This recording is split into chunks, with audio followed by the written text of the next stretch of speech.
Sean's video, he was talking about his full wraps on his saws. Uh, oh, and he was talking about his GoPro Hero 10. Awesome gift for whoever bought that. Them things are like $600-700 or something like that. But anyway, let's get back to the full wraps. Oh god, here's the 272 with a 365 full wrap. And he's right. You have to cut, measure, and you have to bend to get it to fit straight line. And I think that the one that he's using, the 575 full wrap, fits perfect in here. If I had it to do over again, I probably would have used the 390 full wrap because it's straight across, and it comes with that plate that he had on his, which is this right here. It would have fit so much better in there, and it would have been straighter too.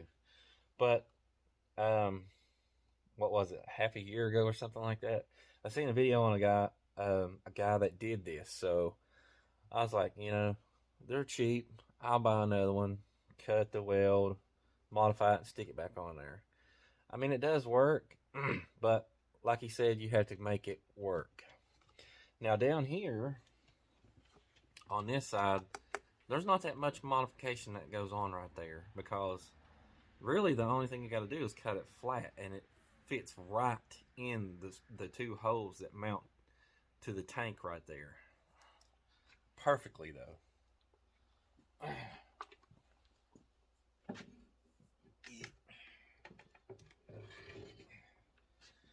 This is going to be for everybody.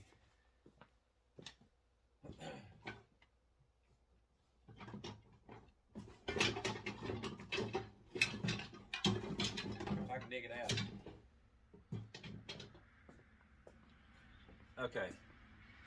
Here is a half wrap for a 285. And I'm pretty sure it's the same as a 2100 CD. I'm pretty sure it's the same one. You got to bend it to make it look like this.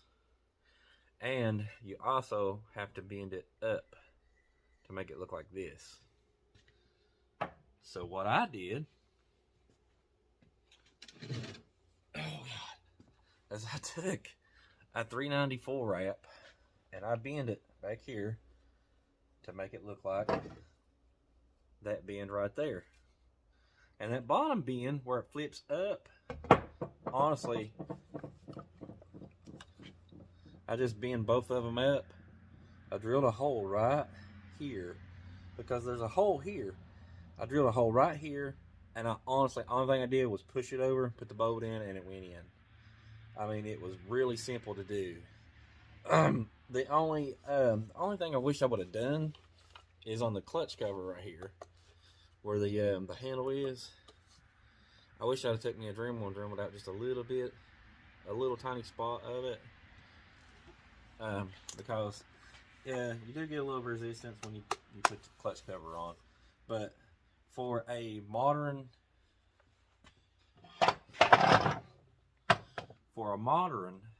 full wrap to go on an older saw, I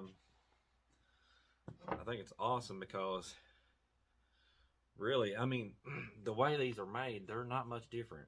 The only thing I can actually think of is the aluminum is a little bit softer than the older stuff.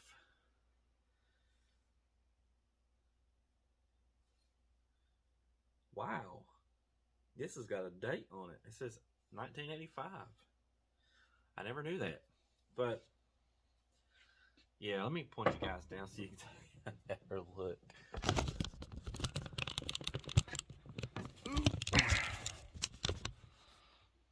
Really, that bend right there was the only hard part about doing this. The bottom bend wasn't that bad. You pretty much put it in a vise and you push until it bends straight back the way you want it to. Now this one right here was a little bit harder because when I bend it, it wanted to twist, and I had to get the twist out of it, so I kept twisting and bend, until it looked like this right here. And down here at the bottom of the clutch, the hose don't exactly line up. The bottom one does. You have to drill another hole right above it because the bolt holes are really close together right there. But not on this. They're about that far apart from each other on this wrap. And it really wasn't that bad. This one was easier to do than the 365 372 conversion for the 272, which I really like this saw. See, I was trying to figure out a way to put one on that L65 that I got from Bellhopper, and I couldn't figure out how to put the full wrap on it.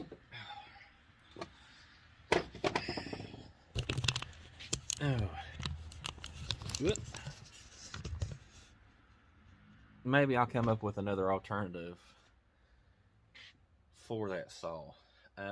Where it has the round handlebar, it'd be kind of hard trying to find something that'll actually fit it, because it don't have any flat spots like this to bolt onto it. It would be really cool to find like an older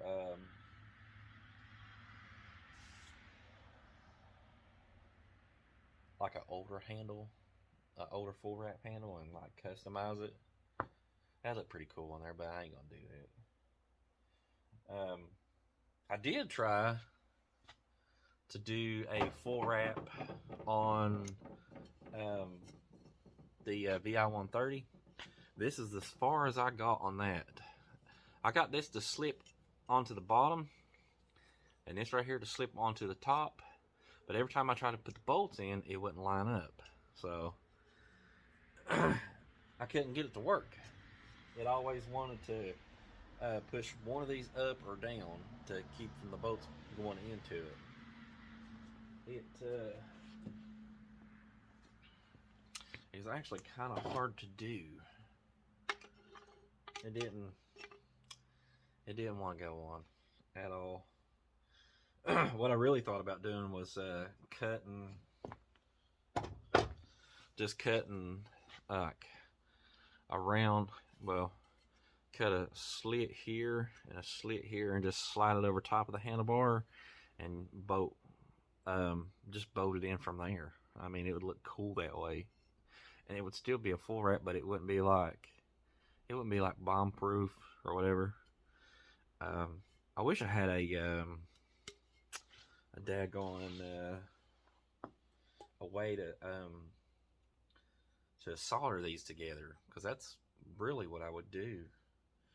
I would cut it right at the ends where they meet, and I would solder them around the handlebar. It'd be easier to do that way. Smooth it out, solder it, smooth it out, solder it. But the way that I was thinking about doing it would be a whole lot easier. But the only thing is, you got to pick it up from this side and it would bend. So it really wouldn't do any good to do that. Oh, that's all I got for now. But I will figure out something to do with that VI-130, because I do want a full wrap on there. Those things are really hard to find, like super hard to find. If you do find one, there's a lot of people that don't want to get rid of them, and if they do, they want a couple $100 for them, and it's just a piece of aluminum. The way I look at it. So let's set this back over here.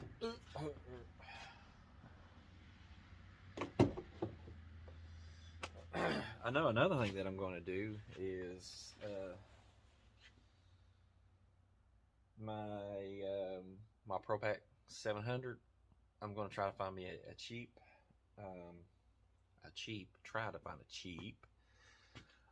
Super Pro 81 or Super Pro handlebar and put on that and modify it to stay on there, because that's pretty cool. Full wraps are awesome on saws, but they're not practical if you're trying to cut a stump down.